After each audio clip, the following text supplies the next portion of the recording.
The teachers of the law and the Pharisees sit in Moses' seat. So you must obey them and do everything they tell you.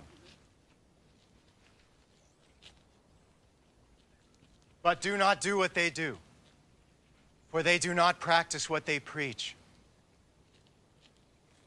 They tie up heavy loads and put them on men's shoulders. But they themselves are not willing to lift a finger to move them. Everything they do is done for men to see.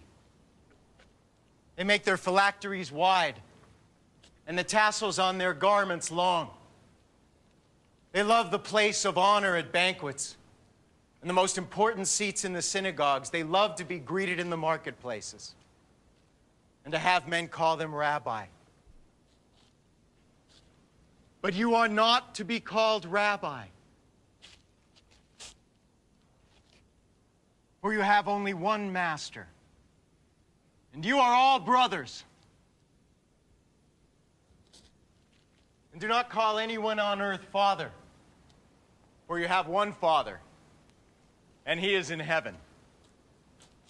Nor are you to be called teachers, for you have one teacher, the Christ. The greatest among you will be your servant.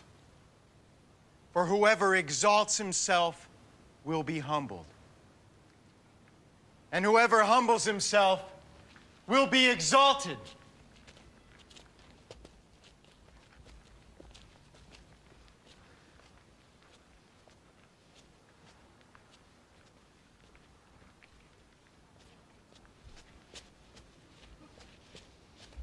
Woe to you, teachers of the law and Pharisees, you hypocrites!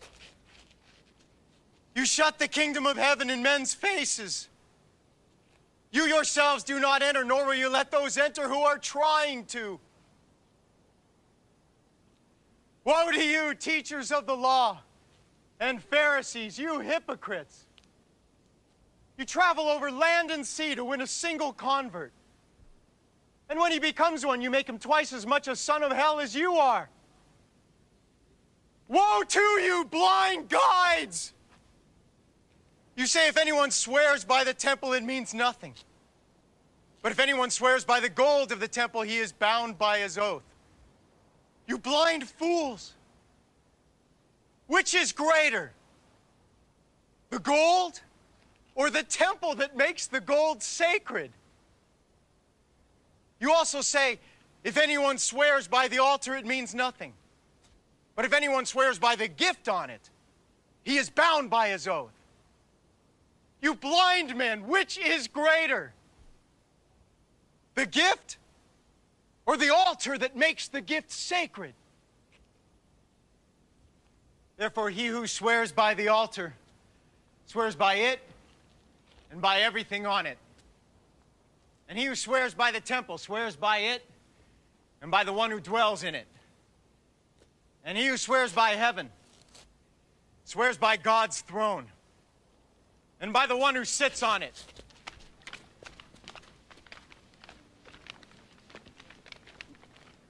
Woe to you, teachers of the law and Pharisees, you hypocrites! You give 1/10 of your spices, mint, dill, and cumin, but you have neglected the more important matters of the law: justice, mercy, and faithfulness. You should have practiced the latter without neglecting the former. You blind guides! You strain out a gnat, but swallow a camel. Woe to you, teachers of the law and Pharisees, you hypocrites! You clean the outside of the cup and dish, but inside they are full of greed and self-indulgence. Blind Pharisee! First clean the inside of the cup and dish, and then the outside also will be clean. Woe to you, teachers of the law and Pharisees, you hypocrites! You're like whitewashed tombs, which look beautiful on the outside, but on the inside are full of dead men's bones and everything unclean. In the same way, on the outside, you appear to people as righteous, but on the inside, you are full of hypocrisy and wickedness. Woe to you, teachers of the law and Pharisees, you hypocrites! You build tombs for the prophets and decorate the graves of the righteous. And you say, if we had lived in the days of our forefathers, we would not have taken part with them in shedding the blood of the prophets.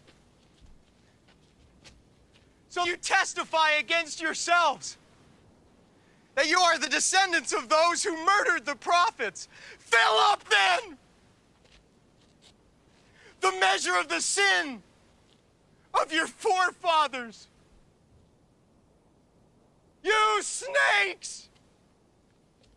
You brood of vipers! How will you escape being condemned to hell?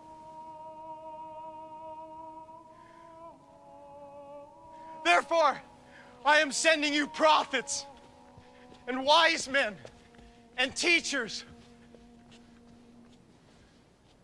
Some of them you will kill and crucify. Others you will flog in your synagogues and pursue from town to town.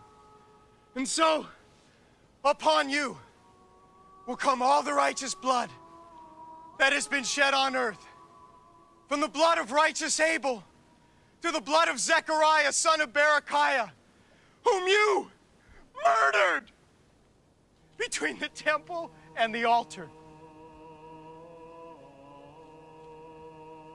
I tell you the truth, all this will come upon this generation.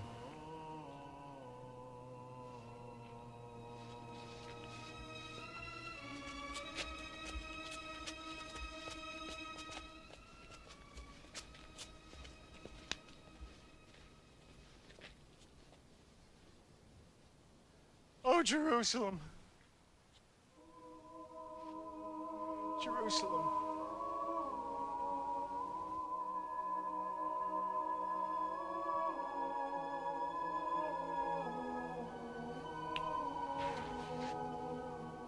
you who killed the prophets and stoned those sent to you, how often I have longed to gather your children together, as a hen gathers her chicks under her wings, but you are not willing. Look, your house is left to you desolate. For I tell you,